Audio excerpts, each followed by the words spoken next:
On the first day of Women's International Month, I gave a book review of the 1619 Project Born on the Water by Nikole Hannah Jones and Renee Watson.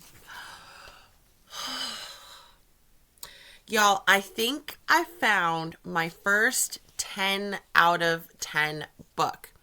Last month for Black History Month, I was talking about different authors on TikTok and on my Instagram. Check it out at Cum Laude 06. So, yes, oh my gosh, this is kind of like a layover from Black History Month. I didn't get to do that. So, it just worked out so well on the first day of Women's International Month to do a woman author who are both also Black American. All right, so I don't know the copyright on these things, so I know I can't read the story to you or anything like that, but I just want to summarize what I loved about it. And I did have one kind of like question about something that happened in the story, so please let me know in the comments, is it just me? Or is it really a perfect 10 out of 10? So from the beginning, I automatically connected with the story. It's a young Black American girl, and she has the assignment of drawing the flag of where her ancestors came from. I had flashbacks to elementary school. I was actually had just moved to a small suburban town, fourth grade, where we literally had the same assignment. Pretty sure I was the only Black American in the class. There was one other BIPOC student who was a Korean international student. But yes, we had the assignment. Oh, tell everybody where you're from. Draw a flag of where your family comes from. So there's lots of British flags, Irish flags, there's a Korean flag. And I'm just kind of like, I don't know. And I'm like, this adult should see my melanated self. And I'm pretty sure it's always known in all my records that I'm Black. And I'm just kind of like, how am I supposed to be involved in this assignment? So ultimately, when I went home and I'm like, I don't know what to do, I just guessed. I just randomly picked a country in Africa. Randomly picked a country. I don't even remember what the country was. We'll say it was Chad or something. But I just randomly picked a country in Africa. And then when we had to bring the assignment in back to school, and the point was like there was a world map, and on the world map, like, oh, look at all the diversity in our class, when it was mostly Western European, but like all the links, and then there's this one link to Africa. Interestingly enough, if you are a teacher, please just use common sense, use empathy when crafting your lesson plans. Whether there's just one or two students of color in your class, or you're teaching in a Title I school. And so it's just randomly country in Africa where my push pin was, and she's like, really? Are you sure?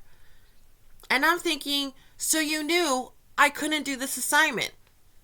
And you're even surprised that I did this assignment and I'm completing it. Even though I didn't complete it, I just lied. And I'm like, yeah, sure. Because again, she's an adult, I'm a child, she's my authority, she's a teacher. When I went to lie to her and be like, no, I actually don't know. And I'm glad you asked that question, which means I wouldn't know either. If you're like, really? You know this? So, anyways, so yes, I automatically identify. I was like, girl, I've been there. I know this struggle.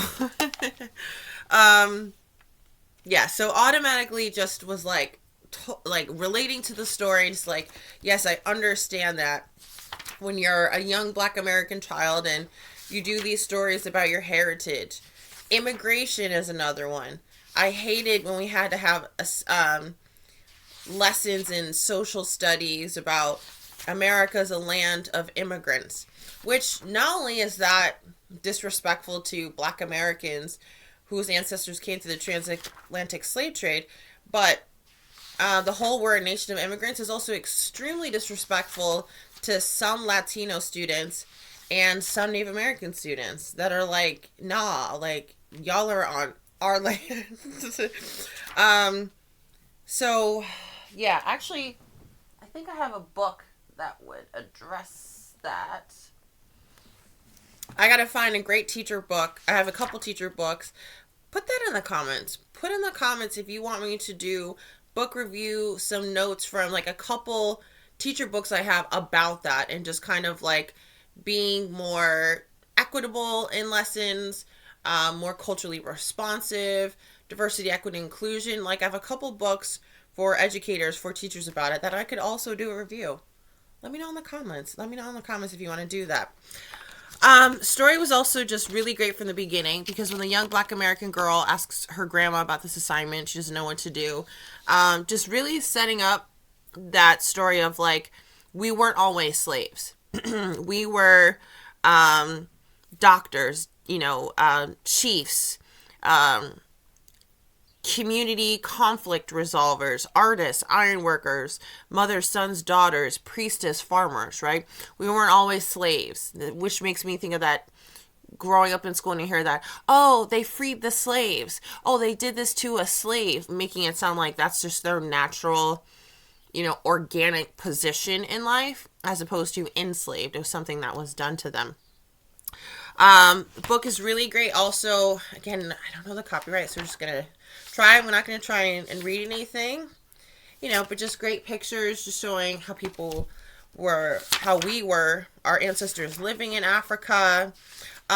Did a really great job of humanizing the tragedy of the transatlantic slave trade, just really demonstrating the fear. People who were on their homeland, who had their families, their villages, their music, their culture, their routines, and just, I want to say out of nowhere, but just kidnapped on ships for months, not knowing where they're going, because you're on a boat with people of all these different languages, including the colonizers and slave traders.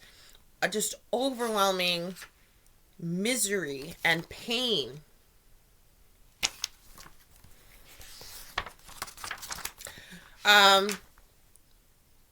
Yeah, again, it just a great reminder of, again, like, there was a time that we didn't have to pray for freedom. I believe that was the one. There was a time where we weren't praying for freedom. There was a time when our songs weren't always about overcoming. We had civilization, we had family, we had life, we had culture before this tragedy that would befall what is now called Black Americans for about 250 years. Told the story of the first Black American born citizen, William Tucker. Had never known that. So that was pretty cool. So it's like, it's a great story for children. I mean, at 37, really enjoyed the story. As you can see, I got very emotionally involved in the story. Loved it. But yeah, that was a great history tidbit. The first Black American was born in 1624. Sorry, just checking my notes. I make sure anything else. It does reference white people. I'm saying like white people did this, white people did that. It automatically, even though I am a Black person, it automatically like triggered me to be like, white people were doing this, white people were doing that. Just growing up in a small town suburb, I worked for the Harriet Beecher Stowe Center, talking about slavery and systemic racism, and just could picture, just viscerally, the white people reading that and like, ugh, like the white guilt, the white fragility. Definitely like felt that. I was like, ugh, I could picture some white people being very sensitivo about this book. But at the same time, whiteness is something that white people invented. It reminds me of check out Modern Warrior. He's a Native American. Modern Warrior used to start all of his headlines with, "Hi colonizer, hey colonizer." And there were people so up in arms, like so offended by that. As if he was saying like, "Hey N-word." But it's like, no, like that is the term that white people invented. That was their word. You know, we were slaves, they were colonizers. You know, so it's like, it's fascinating. But yeah, definitely, like, I felt secondhand white guilt and white fragility, just being like, white people took them, and then the white people did this, and the white people made up lies. I mean, it's all historically accurate, you know. Yeah, but it hopefully people will understand the context for that. And yeah, it ends with, again, in spite all of that, Black Americans have worked tirelessly throughout our experience in slavery and Jim Crow. Again, knowing we were always inventors, we were always authors, we were always domestic workers, we were always musicians, farmers, and architects, and we helped America realize its dream, realize its ability to be a democratic nation, which I 100% agree with. We're going to end the video with the last page, and this I would love to hear in the comments what y'all think of this.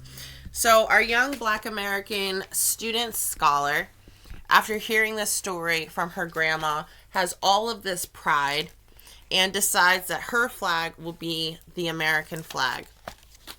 That was the only thing that I was kind of like, okay, well, interesting way of taking all this information grandma has just, that Big Mama has taught you. Okay. Now for myself, I have tatted the Pan-African flag. I got it after a certain president was elected. Let me know in the comments, which president getting elected do you think? I need this. I need this on my veins right now, on my bloodline. But yeah, I specifically wanted the Pan-African flag because, again, much like the story is saying, being Black American, you know, ancestrally coming from like a whole continent, not always being exactly sure what the country is, what the ethnic group is, what the village is. So that was one reason getting the Black American flag, but also just because the unique experience of what it is to be a Black American. James Baldwin says to be Black American or to be African American is to be African without the remembrance and to be American without the privilege. James Baldwin quote. And that really resonates with me. So it made more sense for me to get the Pan-African flag. Also just kind of feeling familial to all Black Americans throughout the diaspora. Those in Brazil, those in Jamaica, in Haiti, in the Dominican Republic, in Colombia, in Venezuela. You know, just like identifying more with all of them throughout the Americans than per se the Celtic American or the, you know, Albanian American or like whatever. So that was the only thing that I was kind of like, all right, interesting angle. She decides she wants to draw the American flag versus the Pan-African flag or the African American flag. Let me know in the comments. What would be the flag you would choose after hearing this story? Am I feeling some type of way the fact that she again felt pride to do the American flag? Am I just missing the whole point of the story 1619 Project Born on the Water? Let me know. I'd love to hear from you. Love to engage with you. But still, 10 out of 10. 10 out of 10. The 1619 Project Born on the Water by Nikole Hannah Jones and Renee Watson. 10 out of 10. Awesome way to begin Women's International Month and a great way to say goodbye to Black History Month. Even though for me, it's never just a month. It's never over. All right. I'll look for you in the comments. If you like the video, thank you so much. Subscribe, turn on your notifications. You want to hear more book reviews. I've got different authors I want to do for the rest of Women's Month. And I will see y'all next time. Bye. Share, comment, subscribe.